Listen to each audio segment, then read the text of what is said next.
मुंबईतल्या जागावाटपावरून वर्षा गायकवाडांकडून नाराजी व्यक्त करण्यात आली आहे। दक्षिण मध्य मुंबई उत्तर पश्चिम मुंबईच्या जागेसाठी भूमिका मांडलेली होती असं वर्षा गायकवाड यांनी म्हटलंय। काँग्रेस नेत्यांनी कठोर भूमिका घ्यायला हवी होती असं देखील त्यांचं म्हणणं आहे। पक्षश्रेष्ठींकडे आम्ही आमचं म्हणणं मांडलं असं देखील वर्षा गायकवाड यांच्याकडून सांगण्यात आलं। मुंबई काँग्रेसच्या अध्यक्षा वर्षा गायकवाड आपल्या सोबत आहे। आपण त्याची थेट बातचीत करणार आहोत। ताई, बऱ्याच चर्चा तुमच्याबद्दल होत्या की तुम्ही नॉट रिचेबल झाला, तुम्ही नाराज आहात, तुम्ही रागात आहात, काय नेमकं सांगाल? नाही, मी तुम्हालाही माहिती आहे की सर्वांना भेटत होते, जे पण येत होते त्यांना भेटत होते।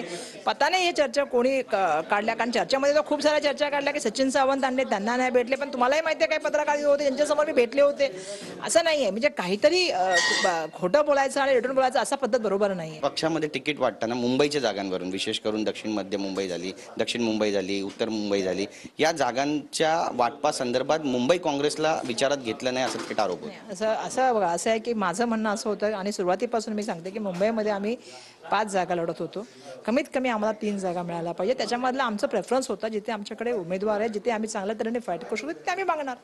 आणि आम्ही आमचं म्हणणं ठेवलं, त्यांनी त्यांचं म्हणणं ठेवलं। त्याच्यामध्ये आमचं म्हणणं एवढंच होतं की आपण कमीत कमी 2 सीटा घेताना कुठल्या घेतल्या पाहिजे ह्याचा विचार व्हायला पाहिजे, आणि ते म्हणणं आम्ही आमच्या श्रेष्ठीने सांगितलेलं। मी माझ्यासाठी भांडत नाही, मी ॲज अ पक्ष संघटना म्हणून लोकांसाठी भांडते की पक्षाला प्रतिनिधित्व मिळालं पाहिजे, चांगल्या सीट मिळायला पाहिजे आणि बरोबरचं प्रतिनिधित्व मिळालं पाहिजे। याबद्दल उद्धव ठाकरे यांच्याशी काही भेटीगाठी करणार, बोलणार? येणाऱ्या काळात त्यांच्याशी भेटू आणि त्यांची चर्चा करतात। काय कॅमेरा पर्सन रोशन गायकवाडचा गिरीश गायकवाड, TV9 मराठी, मुंबई।